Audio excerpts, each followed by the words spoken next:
Have you ever been fingered by a MMA fighter before? Finger? Yeah, fingered. No. What would it take?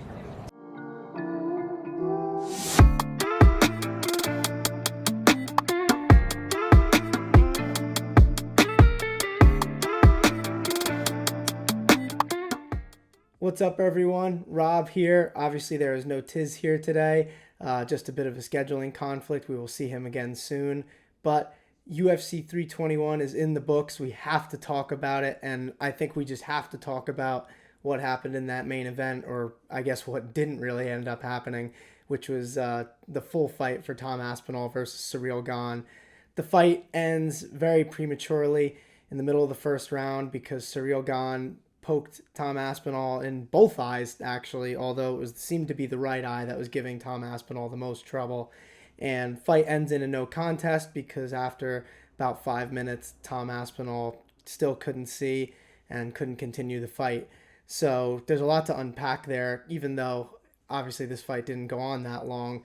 I think it has to be considered the most disappointing outcome for the UFC because of just the lack of, I guess, clarity in this matchup, because now we have to see this fight again. Obviously, they have to rebook it.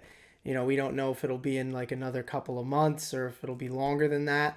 It seems like the UFC is pretty much booked for the rest of 2025, so it seems like the earliest that we can see a rematch between Tom Aspinall and Ciryl Gane would be in January or February in the new Paramount era, which could actually be interesting. But, that still doesn't make what happened yesterday any better, because like I said, this outcome for Aspinall versus Gane, it has to be the most disappointing, because everyone was so excited for this fight. Tom Aspinall, he's now the undisputed heavyweight champion. Everybody was expecting this to be a big coming out party. And then also for Ciryl Gane's side, wasn't really a lot of pressure on him because a lot of people were overlooking him.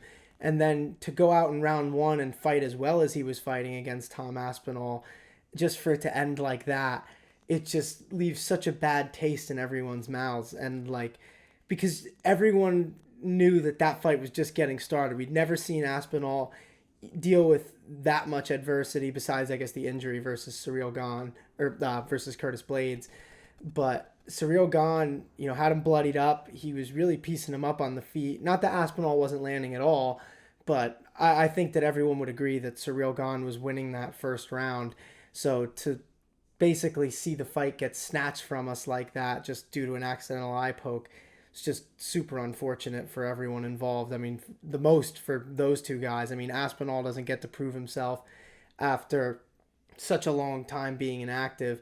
And then for Ciryl Gane, now he has to wait to fight for the title again when it looked like he was doing pretty good in this shot. So it's pretty unfortunate for him too. But then you broaden the scope a bit outside of the men in the octagon. Obviously for the fans, it's absolutely horrible because, now we have to wait. The heavyweight division, it just seems like it's cursed at this point. I mean, there's so much inactivity. It seems like we're getting one title fight every single year, when for other divisions you have like guys like Marab who are fighting 4 times in 1 year. So, and I know that's the extreme, but still, most of these champions are defending their titles 2 to 3 times per year, and heavyweight, it's just been plagued with such inactivity basically since 2019. Really since DC versus Stipe, like the first time they fought or second time they fought, it's really just been unfortunate to see, because this is truly for the baddest man on the planet. Like, yeah, boxing heavyweight champion means a lot, but in MMA, I mean, it's mixed martial arts. It's all the martial arts inside one sport. I think the best heavyweight in the UFC, if you want to disregard Francis Ngannou for now, is usually the best heavyweight fighter in the world and the best fighter in the world. So it sucks that the baddest man on the planet has to wait another couple of months, because it's just been so inactive lately. And I think that people are definitely being too harsh on Tom Aspinall, and I'm very shocked to see that a lot of fighters have been pretty harsh on him, especially Chael Sonnen and Anthony Smith on the broadcast saying he should have fought through that. I mean, you guys saw that eye poke.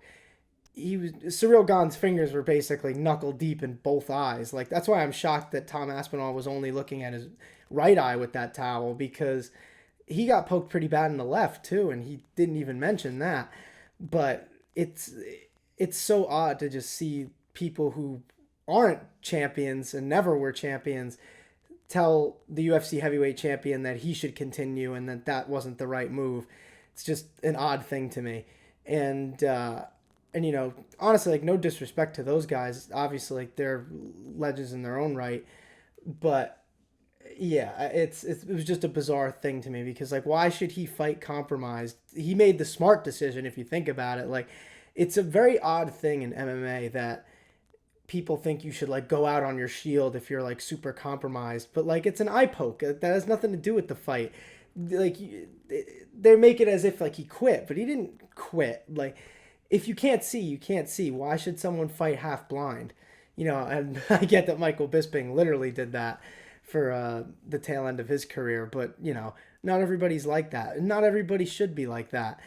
You know, you have to look out for yourself at some point. And if Tom Aspinall couldn't see, he recognizes the position that he's in and the leverage that being the heavyweight champion gives you. I just think it would have been a bad decision to continue if he couldn't see, which it seemed like he couldn't. I don't think he was looking for a way out of there.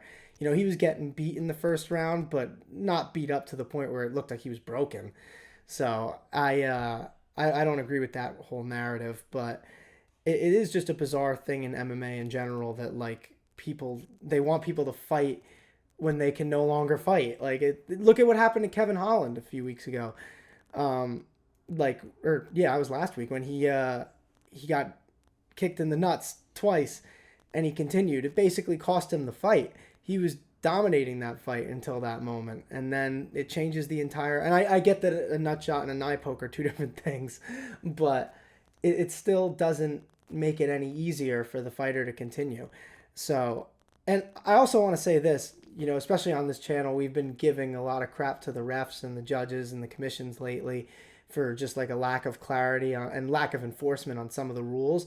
For this card in Abu Dhabi, I thought they did a really good job at actually following the rule book, you know, not giving people longer than the allotted time, with whether it's a nut shot, eye poke, taking a point away immediately for a fence grab, and then even the judging throughout this whole card, you know, scoring damage more than control. I think we really saw that in the co-main event, because Virna Jandiroba had a lot of control time, but didn't do a lot of damage to Mackenzie Dern, and Mackenzie Dern obviously ends up getting the win there because she just outstruck her, and even off of her back she was doing really well.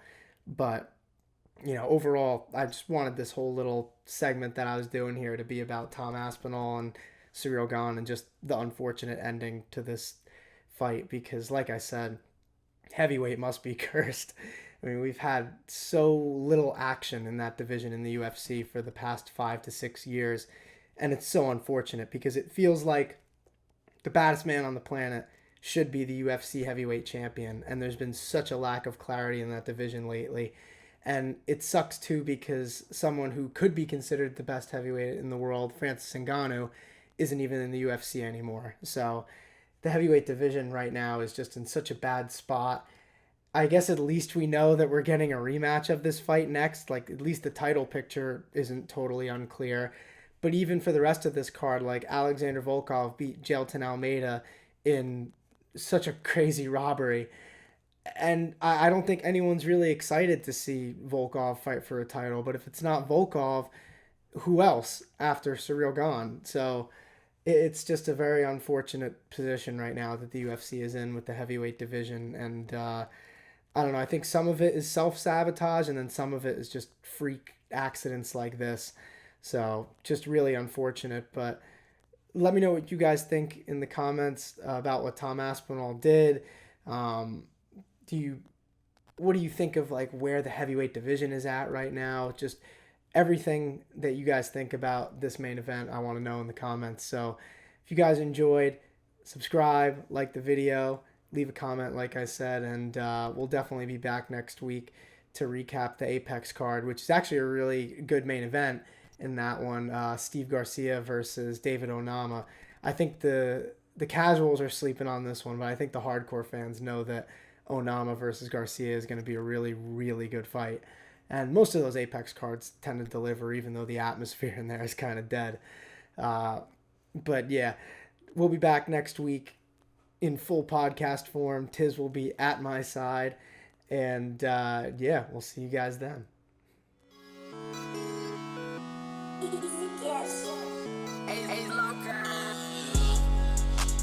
Feel just like a superstar.